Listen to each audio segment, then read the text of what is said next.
Kisah murid pemberontak. Khotbah ini disampaikan oleh sang guru ketika sedang berdiam di Sawathi tentang seorang murid Mahakasapathera. Kisah ini bermula saat sang Thera sedang berdiam di Gua Piphali. Ia memiliki 2 orang murid yang melayani kebutuhannya. Salah satu dari mereka melaksanakan tugas dengan penuh tanggung jawab, sedangkan murid lainnya selalu melalaikan tugasnya sendiri dan mengaku telah melakukan tugas yang sebenarnya dilakukan oleh saudaranya itu. Sebagai contoh, ketika murid patuh hendak menyiapkan air cuci muka dan sikat gigi, mengetahui hal ini, si murid tak berkeyakinan akan pergi berkata kepada sang Thera, "Bhante, air cuci muka telah disiapkan dan juga sebuah sikat gigi. Silakan pergi cuci muka Anda."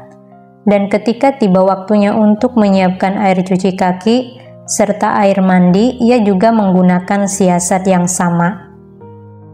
Murid patuh pun berpikir, saudara ini selalu mencari muka dengan mengaku telah melakukan pekerjaan yang sebenarnya dilakukan oleh saya sendiri. Baiklah, saya akan memberinya pelajaran. Maka pada suatu hari, ketika si murid tak berkeyakinan sedang tertidur lelap setelah selesai bersantap, ia memanaskan air mandi, menuangkannya ke dalam sebuah kendi air, dan menaruhnya di ruang tersembunyi dengan hanya meninggalkan sedikit air mendidih yang telah dimasak dalam periuk. Pada malam harinya, si murid tak berkeyakinan bangun dan melihat uap keluar dari periuk itu. Ia pasti telah memanaskan air dan menaruhnya di kamar mandi, pikirnya. Maka ia pun segera pergi menemui sang Thera, memberi hormat dengan membungkukkan badan dan berkata, "Bhante, air telah diletakkan di dalam kamar mandi. Silakan Anda pergi mandi." Setelah berkata demikian, ia mendampingi sang Thera ke dalam kamar mandi. Tetapi ketika sang Thera tidak menemukan air tersebut, beliau berkata, "Saudara, di manakah air itu?" Si murid tak berkeyakinan pergi ke ruangan tempat air dimasak dan dengan mencelupkan sendok ke dalam ketel air, ia menduga bahwa isinya kosong. "Lihat, apa yang telah dilakukan bajingan itu," ia berseru. Ia telah menaruh ketel yang isinya kosong pada tungku arang dan pergi begitu saja. Siapa yang tahu di manakah air itu? Tentu saja saya menjadi berpikiran bahwa terdapat air dalam kamar mandi dan langsung pergi berkata demikian kepada sang Thera. Setelah memadamkan api, ia mengambil sebuah kendi air dan pergi mandi di sungai. Tatkala murid patuh pulang, ia membawa air dari ruangan tersembunyi dan menaruhnya di kamar mandi. Sang Thera pun berpikir, "Saya kira bahwa murid saya itu telah memanaskan air untuk saya, karena ia mendatangi saya dan berkata, 'Air telah diletakkan di dalam kamar mandi, silakan Anda pergi mandi.' Tetapi kini ia malah tiba-tiba jengkel, lalu pergi ke sungai dengan membawa sebuah kendi air. Apa maksudnya?" Setelah memikirkan masalah ini, sang Thera menyimpulkan bahwa selama ini ia telah mencari muka dengan mengaku telah melakukan pekerjaan yang sebenarnya dilakukan oleh saudaranya itu. Tatkala si murid tak berkeyakinan kembali dan duduk, sang Thera mengingatkannya dengan berkata, "Saudara, seorang bhikkhu tidak sepatutnya mengaku telah melakukan sesuatu yang belum dilakukannya. Sebagai contoh, kamu tadi baru saja mendatangi saya dan berkata, 'Bhante, air telah diletakkan di dalam kamar mandi, silakan Anda pergi mandi.' Tetapi saat saya masuk ke dalam kamar mandi, kamu menunjukkan rasa jengkel dan mengambil sebuah kendi air lalu pergi begitu saja."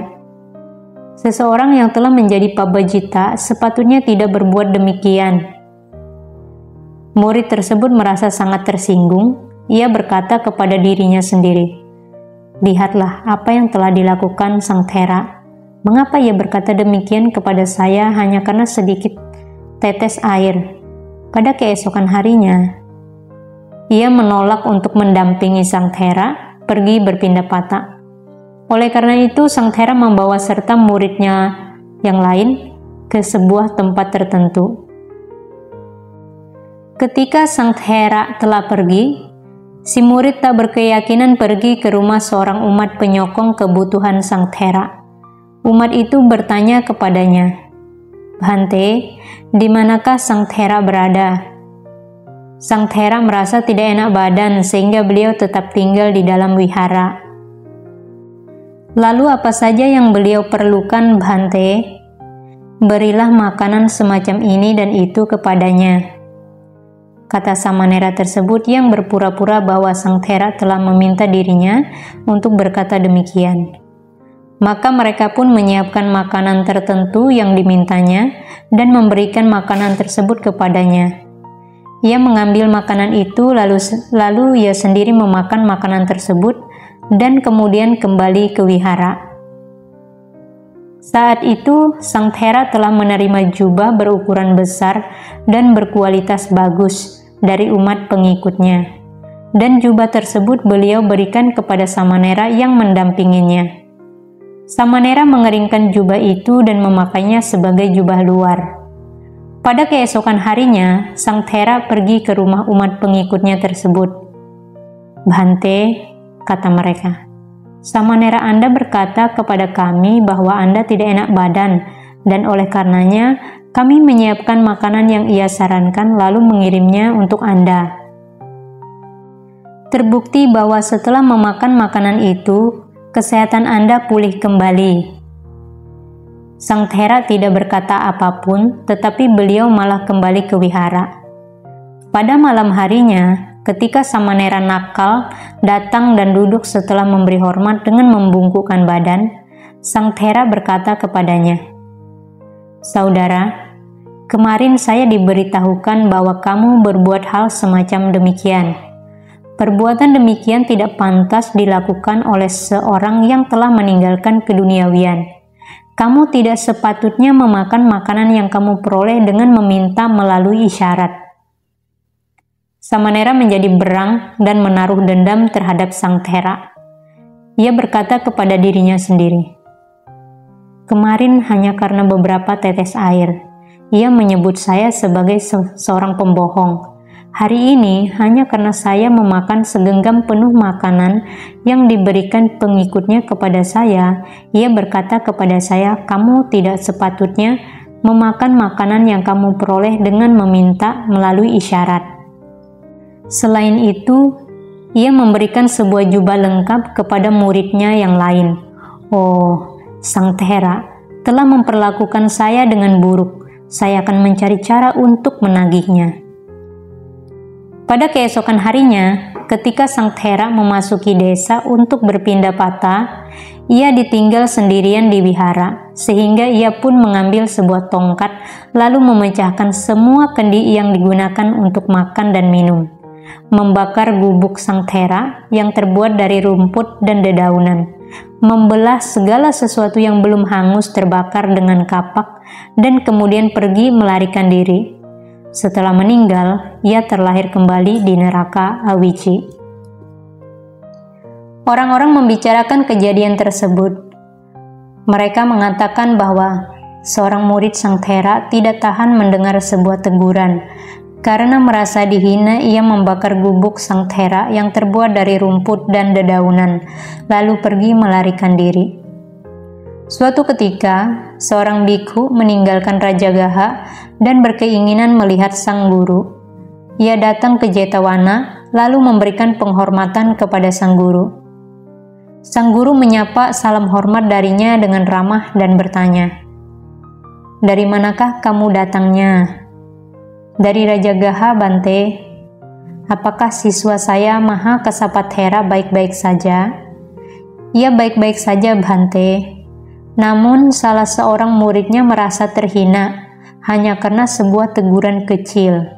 Ia membakar gubuknya yang terbuat dari rumput dan dedaunan, lalu pergi melarikan diri. Sang guru berkata, bukan hanya kali ini ia merasa tidak senang setelah menerima teguran. Ia melakukan hal yang sama pada sebuah kehidupan lampaunya. Bukan hanya kali ini ia telah menghancurkan sebuah tempat tinggal. Ia juga melakukan hal yang sama pada sebuah kehidupan lampaunya. Setelah berkata demikian, beliau menceritakan kisah berikut ini.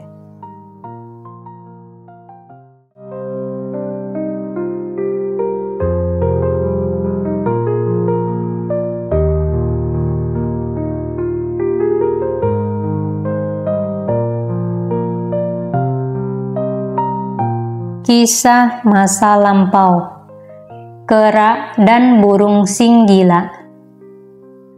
Pada masa lampau, ketika Brahmadatta memerintah di Benares, seekor burung singgila membangun sebuah sarang dan tinggal di daerah pegunungan Himalaya. Suatu hari, ketika sedang turun hujan, seekor kera yang sedang menggigil kedinginan datang ke sana. Burung singgila melihatnya dan mengucapkan bait berikut ini. Wahai kera, kepala, tangan, dan kakimu serupa dengan yang dimiliki manusia. Apa yang membuat kamu memohon diberikan tempat tinggal? Kera pun berpikir, memang benar bahwa saya memiliki tangan dan kaki, tetapi saya kurang cerdas untuk membangun sebuah rumah tinggal. Dan karena bermaksud memperjelas maksud ucapannya, ia pun mengucapkan bait berikut ini. Wahai singgila, kepala, tangan, dan kaki saya memang menyerupai yang dimiliki manusia. Namun, berkah terbesar yang dimiliki manusia, yaitu kecerdasan, saya tidak memilikinya. Sang burung berpikir, makhluk semacam kamu tidak akan pernah dapat tempat tinggal di sebuah rumah. Dengan tanpa bermaksud mencemooh sang monyet, ia mengucapkan dua bait berikut ini. Ia yang mudah goyah, berpikiran sempit, dan berlaku curang. Ia tidak akan pernah dapat menjaga sila, sehingga tidak akan pernah memperoleh kebahagiaan. Wahai kera, berjuanglah keras, buang kebiasaan burukmu itu. Bangunlah sendiri sebuah gubuk untuk melindungi dirimu dari hujan dan badai. Sang kera berkata kepada dirinya sendiri, burung ini menyebut saya sebagai makhluk yang mudah goyah, berpikiran sempit dan berlaku curang terhadap teman, tidak dapat menjaga sila. Baiklah, kini saya akan menunjukkan kepadanya apa yang disebut dengan kebahagiaan. Setelah berkata demikian, ia menghancurkan sarang burung itu dan melemparnya ke udara. Ketika monyet merampas sarang itu, sang burung tergelincir dan terbang ke tempat lain. Setelah sang guru menyampaikan khotbah ini, beliau mempertautkan kisah kelahiran ini. Pada masa itu, sang kera adalah Samanera yang menghancurkan tempat tinggal. Burung singgila adalah Kasapa. Dan beliau pun berkata, wahai para bikhu, bukan hanya kali ini Samanera merasa tidak senang karena menerima sebuah teguran lalu menghancurkan tempat tinggal. Ia juga melakukan hal yang sama pada sebuah kehidupan lampaunya. Lebih baik siswa saya Kasapa hidup sendiri daripada hidup dengan seorang dungu seperti dirinya. Setelah berkata demikian, beliau mengucapkan bait berikut ini. Bila seseorang tidak menemukan pendamping yang kualitasnya lebih baik ataupun yang menyamai dirinya sendiri, ia sudah sepatutnya hidup menyendiri. Seseorang tidak dapat berteman dengan orang dungu